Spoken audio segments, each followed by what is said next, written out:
哈喽啊，各位骚棒！今天咱们来看一部能把牛顿气得从棺材里坐起来打一套军体拳的逆天神剧。我的妈！开幕雷击！一个大姐抱着俩娃，对着咱们25岁的男主小顾深情呼唤，说刚给他生了一对龙凤胎，他提了裤子就不认人。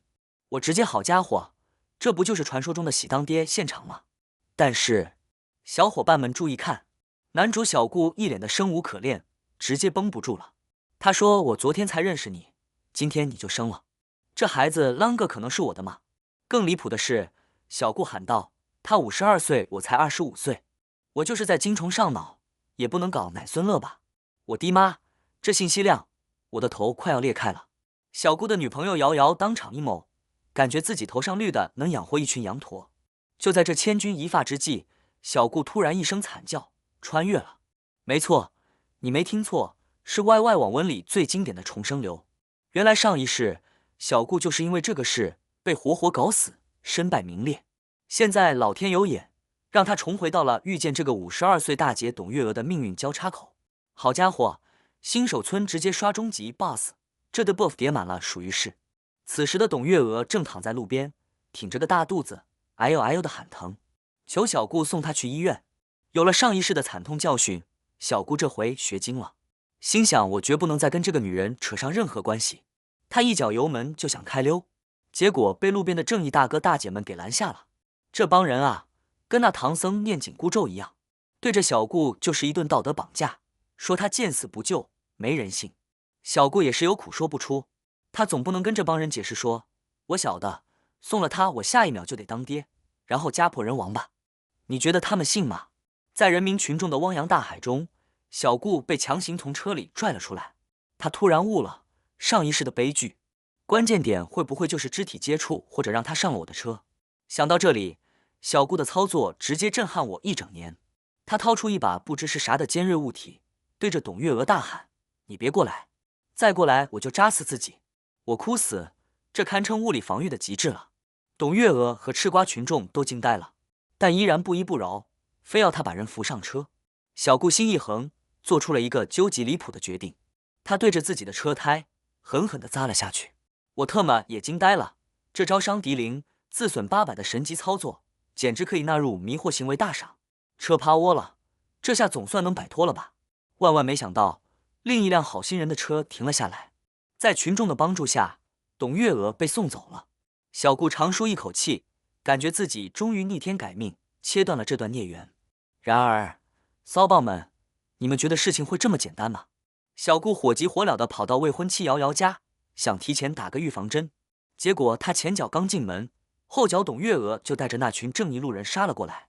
我的妈呀，这大姐是装了 GPS 还是开了全图挂？咋就这么精准定位呢？更吓人的是，小顾的好兄弟陈聪立刻化身补刀王，在一旁煽风点火，场面一度陷入修罗场。剧情发展到这里，已经不是离谱，是逆天了。董月娥当场肚子疼，又要生了，众人手忙脚乱的又把她送进了医院。在医院，医生说要交钱动手术。陈聪这下头难，直接指着小顾说他就是孩子爹。瑶瑶虽然心碎，但还是善良的先垫了钱。没过多久，护士抱出了一对龙凤胎，周围的大爷大妈们一看，纷纷惊叹：“哎呦，这眉眼跟这小伙子一模一样啊！”我直接一个地铁老人看手机，这特么是克隆出来的吗？小顾自己都看傻了，瑶瑶彻底崩溃，提出了分手。万念俱灰的小顾提出了最后的杀手锏做亲子鉴定，而且是抽血。他心想，我这辈子连他一根毛都没碰过，科学总不能背叛我吧？在众人众目睽睽的监督下，样本被送去化验。小顾自信满满，仿佛已经看到了反杀的曙光。然而，当那张白纸黑字的鉴定报告出来时，上面赫然写着支持顾妍为孩子生父的概率为 99.99%。我绷不住了，小顾当场石化，世界观轰然倒塌。我改变了所有轨迹，避开了所有接触，为啥孩子还是我的？难道这孩子是蓝牙连接隔空受孕的？还是说董月娥自带因果律武器，只要被他锁定，你就是孩子他爹？这下黄泥巴掉裤裆，不是屎也是屎了。未婚妻跑了，准岳父也把他当成了人渣。小顾被逼到绝路，心生一计，开始摆烂。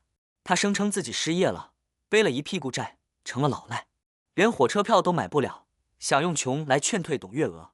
可谁知董月娥演技大爆发，哭着说：“我不是为了钱，是因为我爱你啊！我真的我哭死，这才是真正的神级演技，强烈建议纳入北影教材。”就在这绝望之际，警察的出现带来了转机。原来董月娥有精神病史，刚从医院出来不久，而且小顾查了出入境记录，证明9个月前自己根本不在国内。剧情终于要反转了嘛？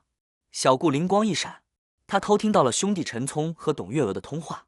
果然，这俩人是一伙的。陈聪因为嫉妒，设下这个弥天大局，就是为了搞臭小顾，抢走瑶瑶和苏家的一切。小顾当机立断，录下了所有对话。拿着这翻盘神器，小顾冲到瑶瑶家楼下，在车前放出了录音。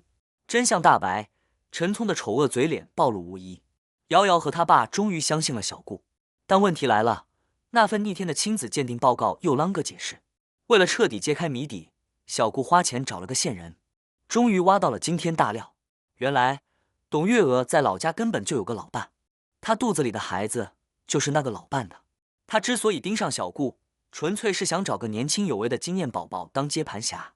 手握终极证据的小顾回到自家小区，发现董月娥正抱着孩子在楼下卖惨，周围围满了邻居和网红主播，场面堪比明星见面会。董月娥故技重施，哭得梨花带雨，说自己又老又丑，但求给孩子一个家。就在所有人都被他蒙骗，指责小顾是世纪大渣男时，小顾掏出了手机，播放了那个决定性的视频证据。那么问题来了，小伙伴们可以把答案打在弹幕上。既然孩子不是小顾的，那份亲子鉴定报告究竟是哪个环节出了轨呢？